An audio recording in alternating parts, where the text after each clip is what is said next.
Hi, everyone. I know that we are all filtering in from the waiting room. I just want to say thank you for taking time out of your day to learn a little bit about the University of Minnesota Law School. Hopefully, this will give you a good taste and a good overview of what our community is like, what kind of programs we have, what our professors are like. So we're really looking forward to connecting with you and helping you learn more about Minnesota law. So we will go ahead and get started. My name is Molly Wagner. I am a 2L. I'm originally from Southern Maryland, where I did my undergrad in Washington, D.C. I worked for about 5 years in the private sector before coming to law school. Prior to coming to law school, I thought I would be interested in being a public defender. And coming to law school after 1L year, I realized I really did not like crim law. Pivoted rather drastically to tax law, which surprised no one more than myself, considering I really didn't like numbers in high school. But I love tax law. I'm very excited. There are a lot of opportunities at Minnesota that I've been able to avail myself of. I'm currently in the tax law clinic as a 2L. I'm coming back as a student director my 3L year. And my 1L summer, I also worked at a tax clinic at Mid-Minnesota Legal Aid. So I've had some great opportunities to get good exposure. Outside of academics, I am the Outlaw co-president, which is the LGBTQIA affinity group. I was the 1L rep my 1L year. And I am also a staffer on Minnesota Law Review. And next year, I will be lead managing editor. So I wanted to talk a little bit specifically about why I chose Minnesota Law. You'll also have the opportunity to talk to more students in breakout rooms, and you can ask your individualized questions. But when I was weighing my decisions for law school, there were really a couple things that stood out to me. One was the combination that Minnesota offered between traditional kind of lecture-based doctrinal classes and experiential learning. And you'll get to hear more about this at our panel today, but I think the experiential opportunities at Minnesota were a huge draw for me. Not only in your 1L year, you get to participate in a class called Law and Practice, which is a 100% simulation-based course where you really get to learn the nitty-gritty of lawyering. You do client interviews, you do depositions. We actually go to Hennepin County Courthouse and do meet with a judge and do a judge conference in chambers, which is very nerve-wracking, but also great experience. I also was really attracted to the legal writing program. It's very focused. You work in small groups of 8, and it's a 1-year program, so you do it over your first and second semester. And additionally, the clinic offerings were really attractive to me because we have 26 different clinics, everything from litigation to transactional. So as I mentioned, I'm in the tax clinic, which I love it because it's both public interest because you're doing direct service, but it's a great way to get exposure to the tax code as someone who would like to work in that after graduation. But I think the most defining thing for me about Minnesota, and I think you'll probably hear this over and over again, was the community. When I felt like when I was visiting Minnesota, I just really meshed with the people. And I had found the people that I met, the current students, were people that I really felt I could see as my classmates. Minnesota is such a collaborative and cooperative environment. My section, it's like it's a great support network and a great way to work through your 1L year. If you missed class for a day, in your inbox, you would have notes from that day without even asking. Your classmates would just send them to you as soon as they saw that you weren't there. And I think that has been a real defining part of my experience so far as a 2L at Minnesota Law, is the support and collaboration from both my classmates, and I think that extends all the way to the faculty and staff. So I'm very excited to talk about that more, and hopefully this First Look Friday will be able to give you a real taste of that as well, both through our panel and then our breakout rooms later, and your class observation. So as I mentioned, our focus for today is we are going to move here shortly into a special topics panel that will be led by 3 of our professors, and they will, I'll allow them to introduce themselves once I stop sharing my screen. But the focus is on transformational programs and the type of programming that we have here at Minnesota that we feel really prepares people to be lawyer leaders, as we like to say. Following that, we will have breakout rooms with professors and current students. The professors that are speaking in the panel will host their own breakout rooms and will be joined by 2 of our other professors who will have a chance to introduce themselves before those breakout rooms start. And we'll have 2 20-minute sessions where you can bounce between 2 different breakout rooms to get a chance to talk to different folks. We'll close at we'll come back here at 1 o'clock, and my co-head, Sarani, will talk to you a little bit about the class observation that will be taking place after this programming.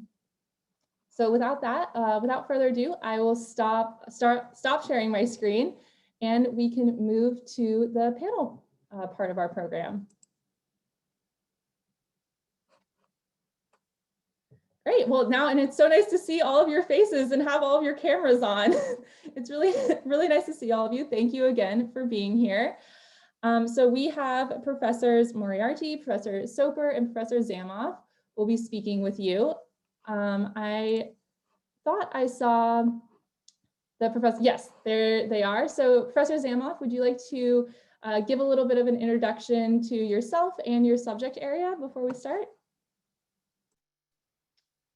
Absolutely. Good morning, Molly. Good morning to all of our guests today. Congratulations on being admitted to University of Minnesota Law School. My name is Mitch Zamoff. I am the director of the litigation program at the law school, and I'm also co-director of the Law in Practice program, which is one of the programs that Molly highlighted in her introductory remarks. And I will speak to you at a little more length about that once we get the panel rolling. Good morning.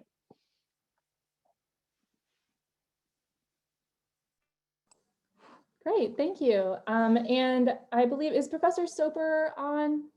Yes, hello. Hi. Good morning, everyone. Good to see you. Could you maybe give a little bit background of your area and what you teach at the law school? Sure. My name's Chris Soper. I'm the legal writing director. So I run the first year legal writing course and the second year moot court program, as well as our upper level moot court competition teams. Looking forward to speaking with you more about that when we get started. Great, thank you so much. And is Professor Moriarty on as well?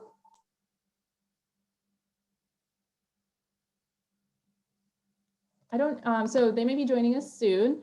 So we can just go ahead and get started with some of the questions. So I was hoping that you could talk a little bit more about why you think that these programs, the Law in Practice or the different more experiential programs we have are so important, such an important part of the law school curriculum. And folks that are attending, I would encourage you to put questions in the chat. So we can pose those to the panelists and they'd be more than happy to speak more on your specific questions.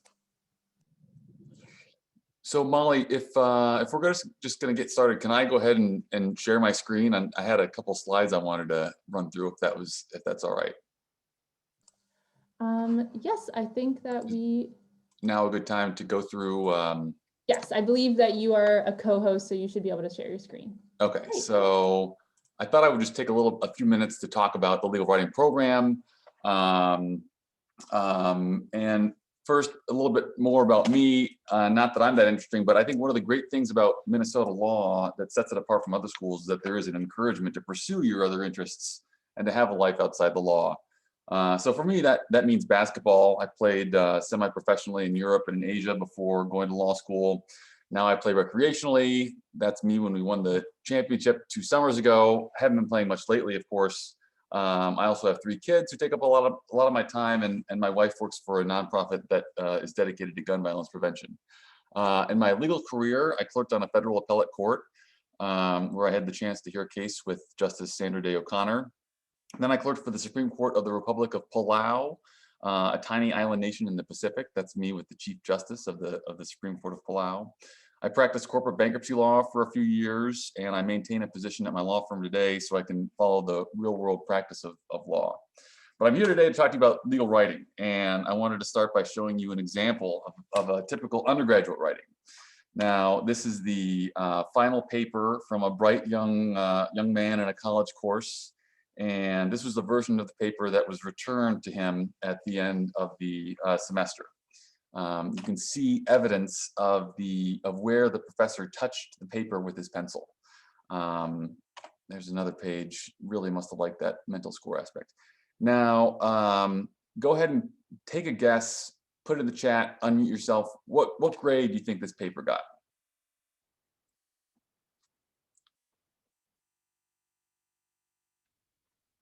Let's see, I can't see the chat, but nothing in the chat yet, Professor. Guys, okay. You're not going to be graded on this. Just no grade, yeah. Yes, so there's a couple B's, a bunch, an A+, an A-, solid B+. Okay, so A+, mixed, B-. Mixed, all right, mixed confidence in this young man's college career. Some B's, I like the A+. Who gave the A+? That person's going in my section. Grade was A-. All right, so okay, fine, not a whole lot of explanation. Now, the same bright young man went to law school, and this was his first paper in his law school writing course. You've got a lot of comments on the writing, in the margins, on the typography, on the citations. Every page has lots and lots of comments. We've got underlining commas, you can see, that was called out, in addition to comments on the analysis, comments on the organization, throughout the paper. And what do you all think was the grade that this paper got? Any guesses there? We have some C's, some B's, a D, an A+. It's all over the place. I like the A+. Who's the A+? That's great. Even less confidence. Okay, so grade in this paper, no grade, just more comments. So of course, that's not really how things work these days in legal writing classes, but really the only difference is that comments are no longer handwritten, they are written electronically. So these are a couple examples of papers that have come out of our legal writing program. You can still see that there's lots and lots of comments on every part of the writing. Comments on the analysis, on the organization, on the writing, so on and so forth. Now, that's meant to demonstrate that lawyers take writing seriously, and there have been studies that show that many lawyers agree that writing is the most important skill for recent law school graduates, no matter what kind of writing, no matter what kind of lawyer you're going to be. So here at Minnesota Law, we're one of a handful of schools in the country that requires 3 legal writing experiences. And you'll get excellent instruction and lots of opportunity to practice at our school. In the first year legal writing course, we take the entire 1L class and we split you into small sections of 8 to 10 students. That's a lot smaller class size than at most law schools. And you'll get 2 instructors. You'll get an attorney instructor and a student instructor. So you get lots of feedback and lots of opportunity to practice. In fact, in the fall semester, you'll get an assignment just about every 2 weeks. So even though there's a lot of small sections, 25 small sections, there's still a centralized administration, and that's where I come in. So we all are working from a common syllabus. We're all working from a common problem. We're all working from a common textbook. Everyone's generally on the same page about how the course progresses. And that means there's lots of people in the building that can answer questions about the course. Me, student instructors, fellow students, people like that. Now our attorney instructors are mostly adjunct faculty. They're practicing attorneys. So you're going to be learning legal writing mostly from practitioners who are doing it in the moment. And these adjuncts have lots of experience. They average over 7 years of teaching in our program. A third of them have over 10 years of experience teaching in our program. And at the moment, the adjunct with the most experience has been teaching, this is his 18th year teaching in the program. So they know what they're doing, they know the law school, they know the course, they know the legal market, and they're really well suited to give you lots of good feedback on your writing. And in that way, it's really more like an apprenticeship. It's the same type of work and probably better feedback even than what you'll receive in your summer jobs and in the early stages of your legal career. So you get a chance to really learn by doing. I mentioned the student instructors, they're also very talented as well. They get credit for teaching and they get paid. So it's a competitive position. We often attract some really strong law students to teach in that role. So you get sort of a peer teacher as in addition to the attorney teacher. Now, another unique feature of our legal writing program is that the first year course is graded pass-fail. For one, the sections are so small that a curve just wouldn't work. It wouldn't be very fair. And two, we recognize that people are coming into law school with varying levels of writing competency and experience. And three, we recognize that writing is fairly subjective. So it's sort of hard to grade it on the A and B scale. And what we're really looking for is skill development and competency in writing. There are still ways to distinguish yourself in the course. There is an honors grade available for 2 or 3 students in each section. And we have awards for best brief and best oralist. But I think taking the grading aspect away from it also makes it a more collaborative, more collegial, more friendly environment. We train research as well in the course. That is taught by our full-time library faculty. And that's really important too, because that's what a lot of what new lawyers do. They spend a lot of their time researching the law and then writing about it. I want to mention briefly the second year writing requirement. In your second year, we will require you to participate in either a moot court or on a law journal. In some cases, you can do both.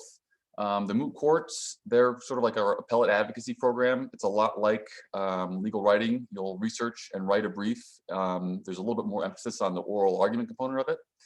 And those moot courts, in turn, feed into our moot court competition teams. Pre-pandemic, those teams traveled around the country to San Francisco, Chicago, New York, Boston, DC. We've even gone as far away internationally to India and Vienna. And then we also have law journals, and you can, in your second year, write a note for a journal. That's a topic that you choose and that you research thoroughly, and you'd have a faculty supervisor for that note. The third year writing requirement is very flexible. This could be any sort of seminar where you write a research paper. We've got courses on contract drafting, patent prosecution, and other courses that involve writing without writing a traditional research paper. You can also satisfy your third year writing requirement by serving as a legal writing student instructor or another type of sort of peer writing instructor. So in short, we're really proud of the emphasis that we place on legal writing here at the law school. And we think our program is appropriately rigorous yet flexible at the same time. And I'm looking forward to speaking with you all more about it in the breakout rooms. Great, thank you so much for that overview, Professor Soper. And if folks have any questions about the legal writing program or our moot courts or journal, you can feel free to put them in the chat. Professor Soper can speak on them a little bit more here. But I was hoping that we could turn to Professor Moriarty, and if you could give us a little bit of an overview of your role at the law school and what you oversee, and just a general, kind of discussion of how you see experiential learning playing a role at Minnesota. Sure. So I'm Perry Moriarty. I'm an associate professor at the law school. I teach criminal law, juvenile justice, actually some undergraduate grand challenges courses right now as well. And I am co-director of the law clinic with Prentice Cox. My personal clinic is a child advocacy and juvenile justice clinic, and I'll talk a little bit about that in a minute, but we represent children who are charged with delinquency offenses, and actually most recently, a number of people who are serving life in prison for offenses that they committed or were alleged to have committed as children. So I'll talk about that in a minute, but our clinical program is one of the most robust clinical programs in the country. And I don't say that because I had anything to do with it. It's been that way for a while. We have 25 different clinics. We have about 10 to 11, depending on how you characterize them, in-house, full year, full-time clinics. They range from, our clinical program has everything from clinics in consumer rights to immigration, to child advocacy, to bankruptcy, to business law, to health advocacy. Really, every single possible topic is available. So I guess I'll talk a little bit about sort of the experience that students have in clinics and why they're important. Clinical legal education is something that's been around in law school for a while. And it was originally became prominent in the legal academy as a way for students to get experience and also to pursue social justice, really to represent underrepresented populations in the community while getting experience and exposure to public service. For a while, it waned in its popularity in the 80s, but it is back and better than ever because everyone now realizes, thanks to a couple of really seminal reports on legal education, that learning through experience is really critical to graduating from law school and learning how to be a lawyer. Professor Zamoff, I think, will probably touch on this as well. He's going to talk about, I think, law and practice predominantly, but he's also had some exposure to our clinical program. So clinical legal education is kind of the quintessential type of experiential education, although our law school has many more types as well, including capstone courses, and increasingly our professors are weaving experiential modules into traditional doctrinal courses. But in our clinics, students represent real clients.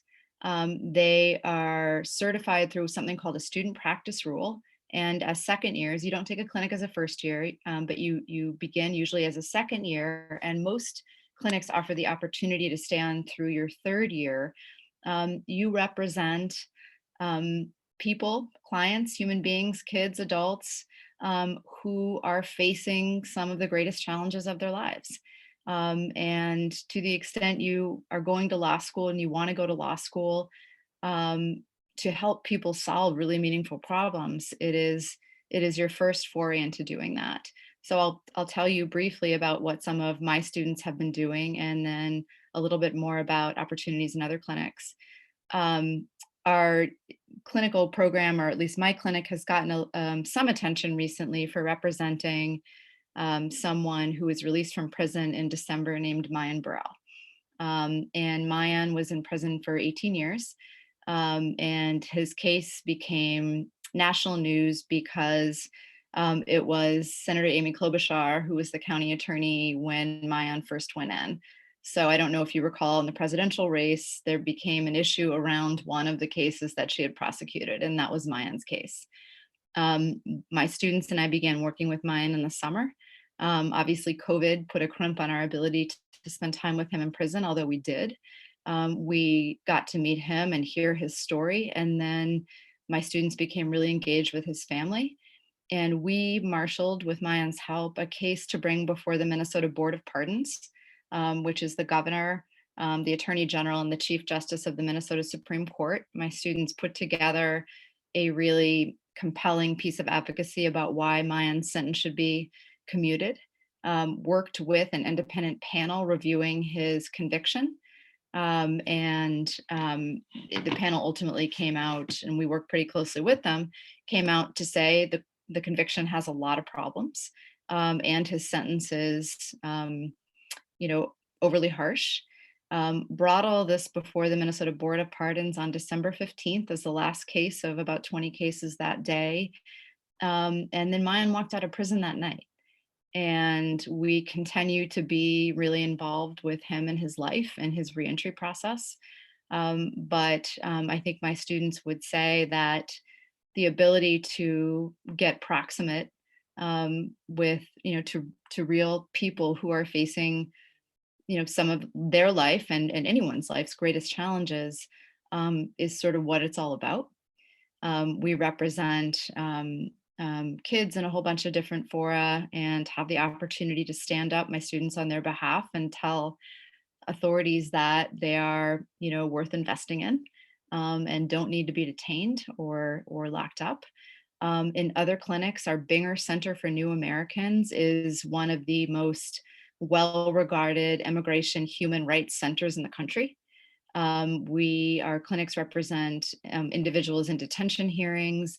They do larger scale litigation on behalf of affected populations to change the law. They went to one of those cases, made it to the US Supreme Court about 6 or 7 years ago, and students were part of that.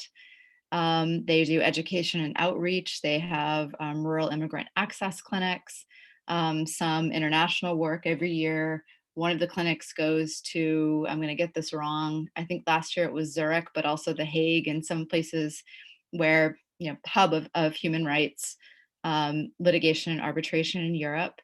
Our consumer clinics and our insurance clinic and our business clinic jumped into the fray this last summer after George Floyd's murder, when a lot of businesses were destroyed at the heart of Minneapolis. Students, desperately wanted to and were given the opportunity to represent people who had lost businesses and homes, helped with insurance claims, helped them reestablish businesses. About 100 students signed on with us right away to staff legal hotlines to help protesters who'd been arrested. A number of other students have worked with me over the past year to do conditional medical release of prisoners, helping prisoners who are ill to be released from prison because of COVID. So, if you are interested in experiential work, if you're interested in exposure to the public sector, both in Minnesota and beyond, if you want to work with real people, if you want to work with professors that are, and I'd say, down to the very last one, incredibly engaged. I mean, do this stuff because they care immensely about it and the people that they're helping and the students that they work with. Minnesota is a terrific place for you to come. Again, I don't know if another law school has as many clinics as we do, but a lot of our students take clinics, and we do everything we can to create opportunities for everyone who wants to take a clinic in their field of interest. So happy to answer more questions. I don't know, did I cover everything I was supposed to? That was a great overview. Thank you Okay. so much. There are a couple questions in the chat, but before we turn to those, I wanted to turn to Professor Zamoff to maybe talk a little bit more about the Law and Practice program. Yeah, thanks, Molly. I assume the speaking order was allocated either based on last name or quality of flow. Professor Sopers always had nice hair, but it's been cultivated wonderfully the last year, and I'm jealous of it, and that's probably why I'm speaking last. All right, so Law and Practice is a really good sort of bridge to what Professor Moriarty was just talking about. So what we have here at University of Minnesota Law School is what we think humbly is the premier 1L lawyering skills program in the United States. And what we're trying to do is to give first-year students experiential opportunities in what it's like to prepare them to move into practice opportunities as early as their second year. And many of those practice opportunities come in the law clinics that Professor Moriarty was just talking to you about. There are other schools in the top 25 who have lawyering skills program. Not many of them have them for 1L students, and we don't think any of them have all of the components that we have in our program. Just to give you a little bit of background, this is a 2-credit course that all 1L students take in the spring semester of their first year. And it is a simulation-based experiential program where students are divided into law firms. They're assigned clients and then they represent those clients in a simulated lawsuit and contract negotiation. And so the idea is we simulate your practice of law as first-year law students to prepare you to move into the real practice of law, even as a student, as early as your second year. And after students receive instructions from professors like me, they conduct 2 client interviews. They actually examine a witness at a simulated deposition.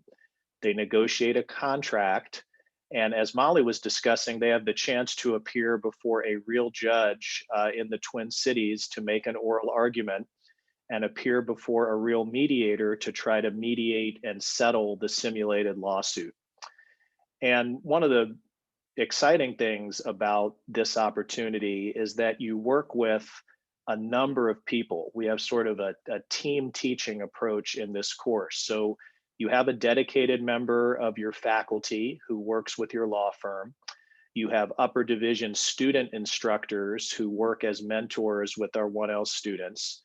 We have a practicing attorney from the Twin Cities who will be assigned to a group of about 7 or 8 of you to be your small group instructor. And then we have real judges and mediators who volunteer to participate in our simulations, and you get exposed to them as well. So it's a way to practice being a lawyer. It's a way to learn more about your professional strengths, your interests, and your opportunities. And it's also a way, quite honestly, to begin building your professional network, even as a 1L student, because you'll just be interacting with all of these practicing attorneys and members of the legal community here, that it's a really natural and organic way to sort of start building your network as you look to the future.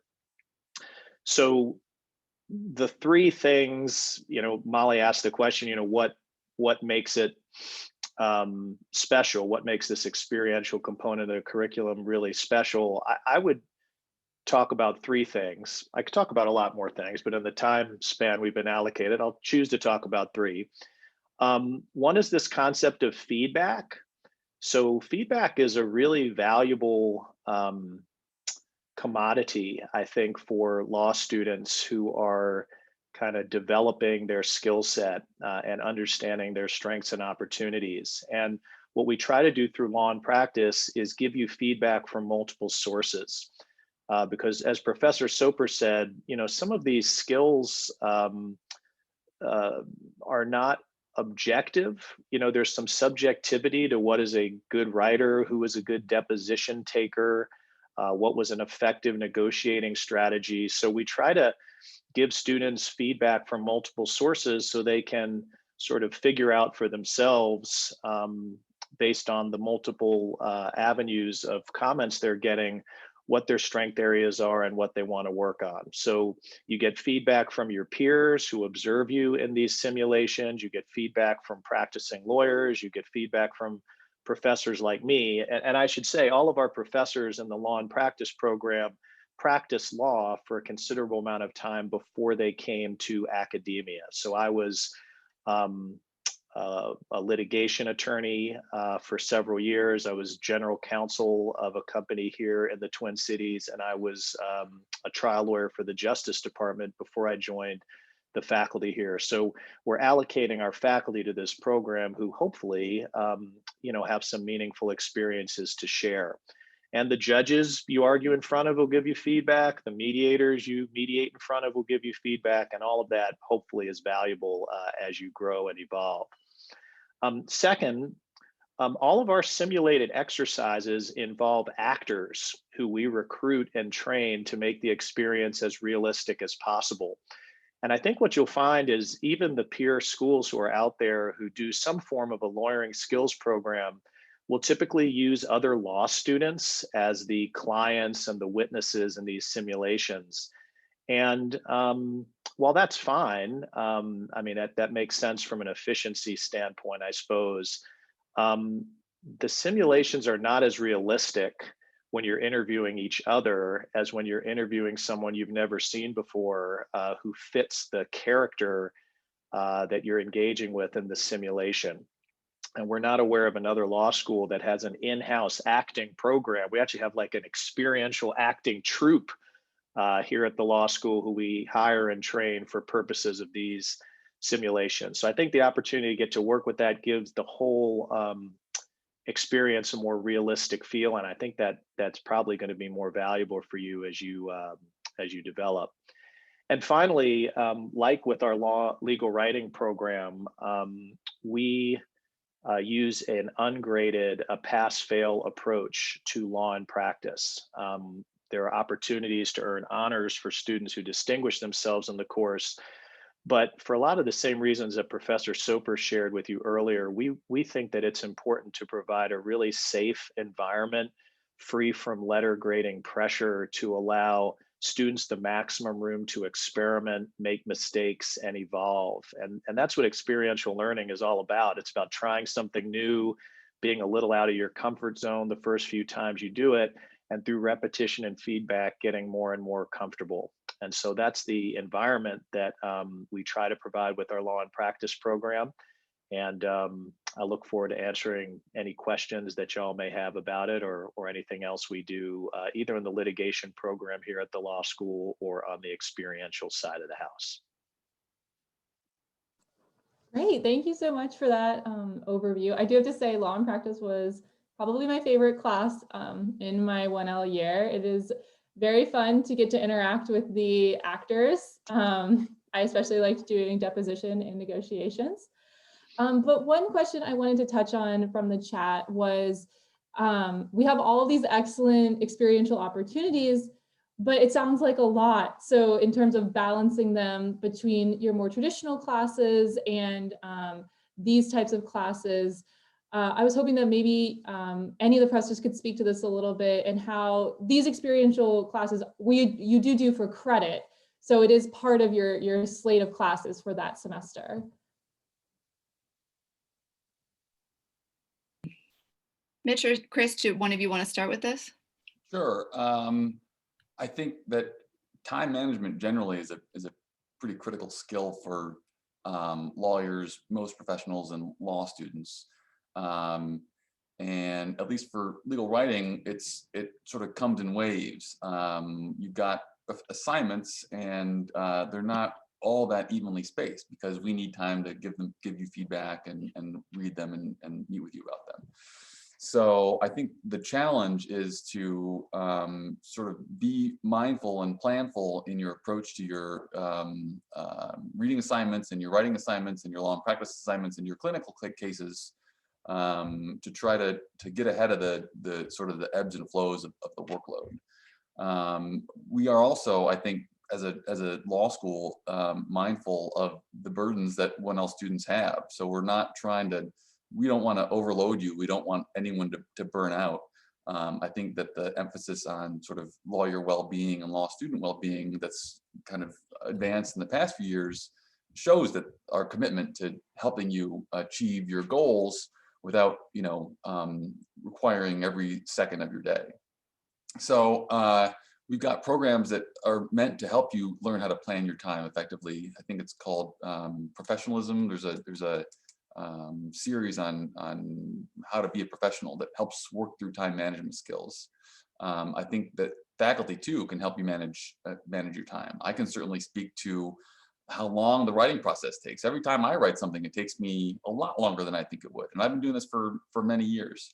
I'm sure that Professor Moriarty and Zamoff could help you deal with cases that would take longer than you think. So I think it's nothing that we can sort of just give a quick answer to. It's an issue that I think is part of your development as a lawyer, figuring out how to manage your time and plan around the major assignments, either from law and practice or legal writing, or major clinical duties that you can kind of see coming down. And that comes with experience. I think one of the great things about the 1L year is that we give you this experience first in legal writing in the fall semester, where you have these assignments that are coming due. Then we add law and practice in the second semester. So now you've got 2 courses where you're required to deliver some material or perform in a deposition pretty frequently. And then in your second year, you can start taking these clinical courses, which are even more critical because you're working with, as Perry said, live clients. So that's what I'd say, and I'd say to Mitch, I think don't be fooled by his lack of hair. I think that's for aerodynamics, for his world-class tennis and ping pong playing. If you get him on the ping pong table, watch out. He's a real pro. The only thing I'll add, I won't take the bait on ping pong or tennis or aerodynamics, but I will say these aren't final exam courses, right? These legal writing and law and practice courses. So we're mindful of the kind of exam crunch that students feel at the end of each semester. So we do purposefully front load the courses so that, they're kind of out of the way by the time you're turning to your first year exams in earnest. So that's one workload balancing piece that we kind of take out of the equation for you. But, Professor Soper's other points about learning to be a professional, learning to juggle different commitments and all that, I think that is part of the growth process. And these courses, I think, fit in nicely to the overall curriculum to help you develop those skills. Yeah, and I'll just add that, at least in clinic, we work very closely with our students. You get to know students very, very well over the course of the year.